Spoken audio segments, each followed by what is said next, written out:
Hi everyone. So in this video, we'll provide an analysis through a simple example of adding noise to weights. What does it do to the final solution, right? Similar to what we have done for L2 and L1 regularization. So in the last video, we introduced the noise injection into weights, and we said that a high-level insight or a high-level intuition is that what it does is that it forces the optimal solution to be in a flat region. Right, so that changes in the small changes or small perturbations in the weights do not affect the optimality of the obtained solution.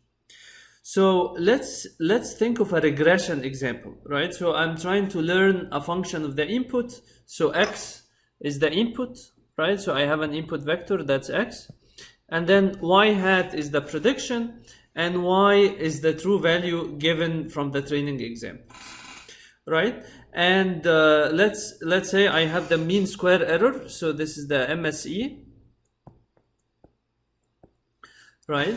So the mean square error, so it's the expected value of the squared of the difference between the predicted vector and the true vector given by the training exam, given in training, right? So when I add random perturbation, let's say we add a random perturbation to the weights, let's call it epsilon w, and epsilon w is a vector of noise values that's added to the weight parameters, and let's say that epsilon value is distributed as Gaussian, so it's a Gaussian vector, right?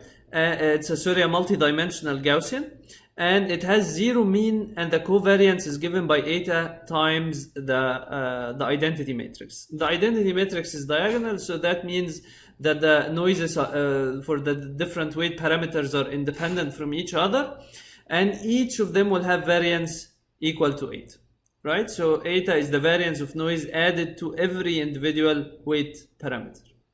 And then the corresponding prediction, we will call it y hat epsilon w of x, right? Now we want to know what's the effect of epsilon w, or the noise injected into the weights, on the prediction y hat, right? So we want to compare between the cost function before we injected noise to the weights and the cost function after we injected noise to the weights, right? So if you look, so this is the cost function before we inject noise to the weights.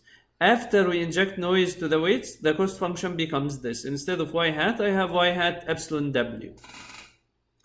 Now let's decompose, and now the expectation is taken over x, y, right? So in general, you take the expectation over the probability, the true data generating distribution, p of x, y. And here an added element is epsilon w, since also this is one new element of randomness in the training process other than the data generating process. It's the noise injected into the weights. This is also random. So we take the expectation over all these. Now if I decompose this, that becomes basically y hat square epsilon w, y hat of x, y hat epsilon w of x square, minus 2 y of x, y hat of x plus y square. Now y square, this is the same as without regularization, right? So whether y hat is the y hat epsilon w or the original y hat, y square, this element is the same, right? Now let's look at the intermediate term, 2y of x, y hat of x. And remember that epsilon w has zero mean, right? So what happens here is that I have this y hat term. What's the effect of epsilon w on y hat? If you ignore the effect of the nonlinearity, right? So the weights affect the prediction in some way. Ignore the effect of the nonlinearity.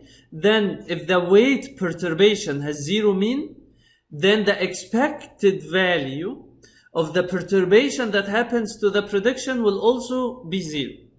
Right? And that's why if we ignore the effect of the nonlinearity, we could say that this intermediate term could be neglected, right? Because this intermediate term has the y hat, the expected value of the y hat itself, right? And if epsilon w has zero mean, and you ignore the effect of the nonlinearity in the network, right? You assume this is negligible, then the expected value of the y hat will not change whether you add the noise perturbation or no, right?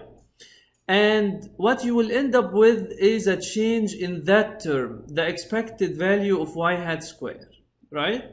So then the effect in that example of the regression example with the zero mean Gaussian noise, the effect at the end will be captured in the expected value of the square of the prediction, right? So what we end up needing to identify, and we will do that in the next video and interpret that result, is what happens to the expected value of the square of the prediction when you add noise when you add Gaussian noise with zero mean to the weights, right?